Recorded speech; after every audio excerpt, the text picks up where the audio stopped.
Hello and welcome to World in 5. Zimbabwe's leader, President Mnangagwa, says the country is on course to achieve food self-sufficiency on the back of improved rainfall this season. He said this while addressing the ZANU-PF 381st Ordinary Session of the Politburo at the party headquarters in Harare. The president commended all stakeholders in agriculture for their contribution towards milestones recorded in the sector. I'm pleased with the milestones realized in the agricultural sector, with the good rains generally received across the country, adding to our optimism for a bumper harvest this year. We are on the right track now for food self-sufficiency. The time has come for us to put greater focus on the complete resuscitation and the growth of our country's agro-industrial sector. I thank agricultural workers, farmers, and the specialists engaged in agriculture in general for the impressive performance in that sector. Our Honorable Minister, Dr. Masuka, I wish we should congratulate him for receiving the Best Minister Award at the prestigious World Government Summit recently held in Dubai as the Best Minister of Agriculture in the world. The president, who is the party's first secretary, also encouraged ZANU-PF members to be wary of elements that undermine the values and virtues of the Revolutionary Party. Unfortunate and misplaced narratives that seek to distort facts as well as stir up division and discord should not be given a footing in our body politic. True cadres of the party are clear on the correct line of our revolution, our party history, our values and our traditions. Do not be clouded or misled by wolves in sheep's clothing, abusing our rich liberation heritage for their own divisive ends. Loyal members of ZANU-PF by day and ZANU-PF by night, not merely when it is convenient, but we must remain loyal day or night, sleeping or awake, and not when it is convenient or expedient to do so. At no time should we, as the party leadership, question you about your sense of commitment, your sense of duty and loyalty. Zwibvunze pachako pauli papo tokamirasi.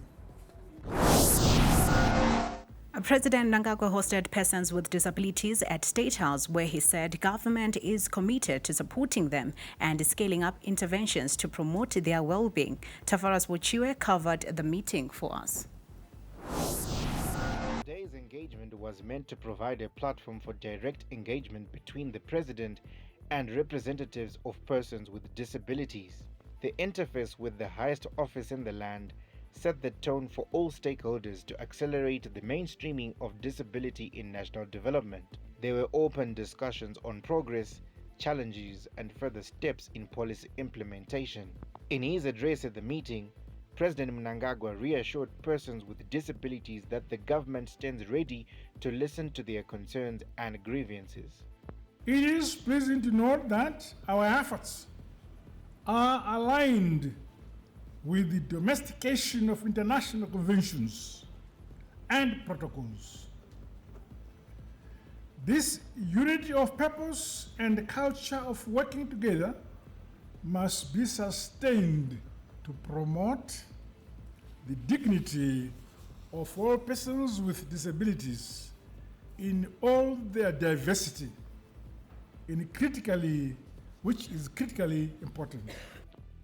The president reflected on some of the efforts made by the government to address challenges faced by persons with disabilities in Zimbabwe.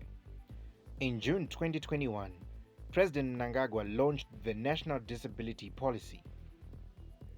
The policy aims to promote equal opportunities, accessibility, and empowerment for persons with disabilities across all sectors of society. President Mnangagwa said high-impact national disability projects will be rolled out for the empowerment of persons with disabilities. This meeting leaves an indelible mark on the inclusion of disability in our country's sustainable socio-economic development agenda.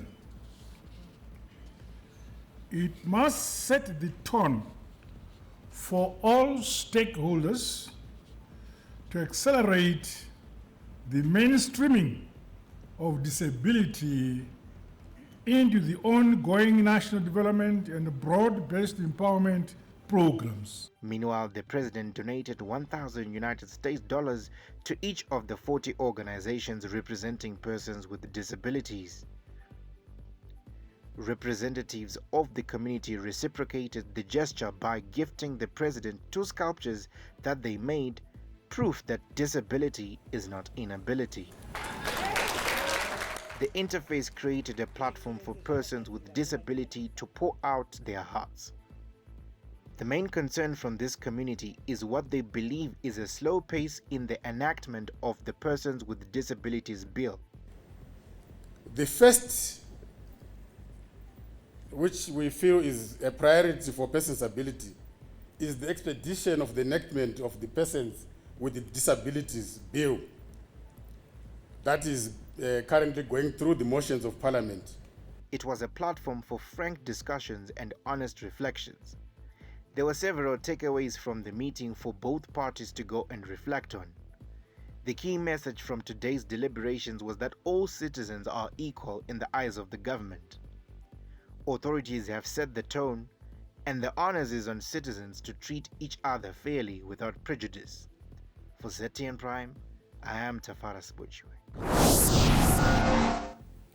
Following the televised confrontation, US President Donald Trump revealed that he had received a letter from Ukrainian President Zelensky, which said that Ukraine is ready to come to the negotiating table as soon as possible to bring a lasting peace closer. During an address at a joint session of the U.S. Congress in Washington, D.C., Trump said he appreciated that Zelensky had sent the letter and also mentioned that the U.S. had had serious discussions with Russia and received strong signals that they are ready for peace. Now, there has been no response from Russia to this statement. In a post on social media platform X, Zelensky stressed that nobody wants peace more than Ukrainians, and he said he stands ready to work under President Trump's strong leadership to achieve lasting peace. The signing of a minerals deal between the two sides that had been planned for Friday before the meeting between Trump and Zelensky took a dramatic turn, leading to a race-shouting match erupting in front of the media in the Oval Office. That's all we had for you on World in 5. Good afternoon.